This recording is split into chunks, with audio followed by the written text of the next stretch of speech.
Hi guys, this is Liz Canada from Sleeklens. Today I have a tutorial on the Winter's Tale workflow, and I'm going to be talking to you guys about the all-in-one presets that come with this workflow and how you can use them to enhance tone and color in your winter photographs.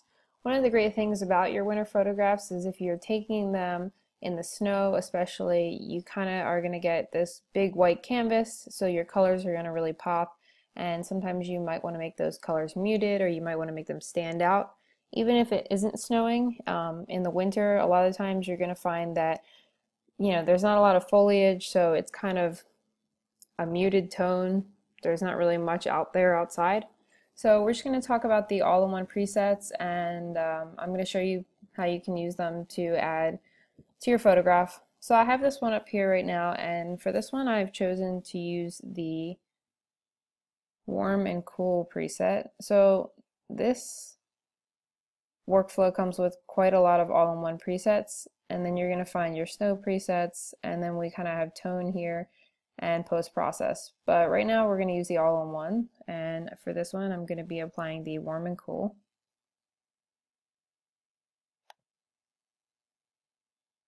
And then I'm going to go ahead and I'm going to tweak this preset. All of the presets are one-click edits, but you can use the tabs that you have over here in Lightroom to enhance them or change them. So I'm going to be clicking on my colors tab, and I really want to make the red stand out, so I'm going to turn the red up a little bit, and I kind of want to make the green stand out as well. So as you can see, if I slide this up and down, the green changes in the background and in his hat right there. So I'm going to slide it up, and I'm going to slide the aqua up as well. Next thing I'm going to do is, you'll find that you have to do this a lot sometimes with winter photographs when there's snow. You'll have to turn your highlights down, because even though your subject might be properly exposed, the snow is going to really kind of blow out your highlights. So I just turn them down a little bit. So here is the before and after.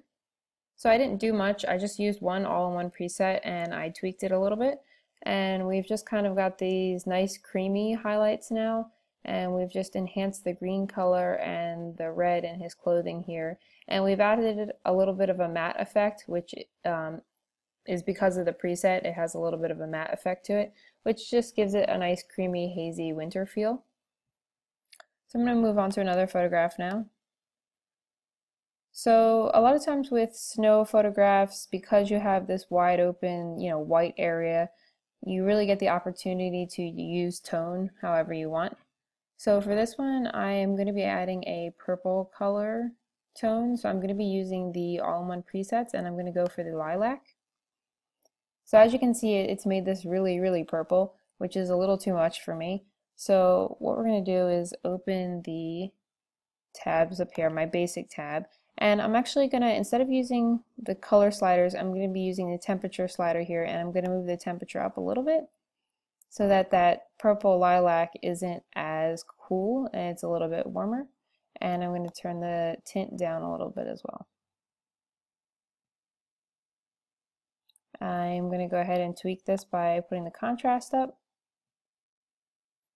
And then I'm going to go back to my presets and use an all-in-one. I'm sorry, I'm not an all-in-one. I'm going to be adding a vignette preset. So I'm adding a black vignette. Right, so here you can see the before and after. So it's not necessarily that the photograph was bad before and we enhanced it. We just added a different tone, which kind of gives the photograph a different feel. Of course, you don't have to add this blue-purple tone. You can go with different ones. So if I go back and I reset the photograph, we can go ahead and look at some of the other all-in-one here. If you didn't know this about Lightroom, when you have your presets open, if you're sliding up and down, up here in your navigator, it'll show you a preview of what it'll look like before it applies it to the photograph. So I'm going to go ahead and use this maple syrup one, which is added a kind of yellow tone, and it's turned the contrast up. So I'm going to turn the contrast up a little bit. I'm sorry, turn it down a little bit. And I'm going to turn my highlights down as well, and my shadows down as well, just to get a little bit more depth to the photograph. So then I'm going to go ahead and open up my colors tab, and I'm going to use this just to kind of turn the blue down a little bit. So as you can see, there is a lot of blue in this photograph, but I want it to be more yellow tone. So I'm going to turn the blue down a little bit, and I'm going to be turning the orange up, And I am going to turn the yellow down just a little bit because there's a little too much yellow for me.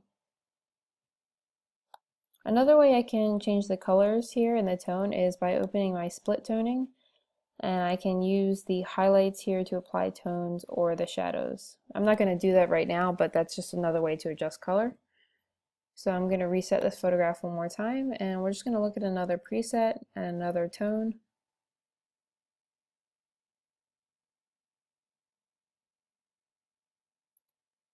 So I'm going to go ahead and add this winter night preset, which already adds a vignette. But what I want to do is I want to go into my effects here. I'm looking for something called highlight priority, and I'm going to turn it up because I don't want the vignette to be that dark. So before I move on, I'm going to show you the before and after. So we added the preset, and now we have a much warmer tone to the photograph, and we have a little bit of darker contrast around the edges because of the vignette. So now I'm actually going to scroll down to the presets, and there actually are tone presets that come with this. There are only 4, but you really only need this many for this specific kind of photograph. So for this one, I'm going to choose the creamy highlights. And that's just going to go ahead and stack that right on top of the other preset I used. Right, so here's our before and our after. So we've just kind of warmed up the photograph a little bit, changed the overall tone from a cooler tone to a more warmer tone, and added a little bit of contrast. So I hope you guys enjoyed this tutorial on how to use the all-in-one presets to change the tone and color of your winter photographs, and you'll be able to try it out for yourself.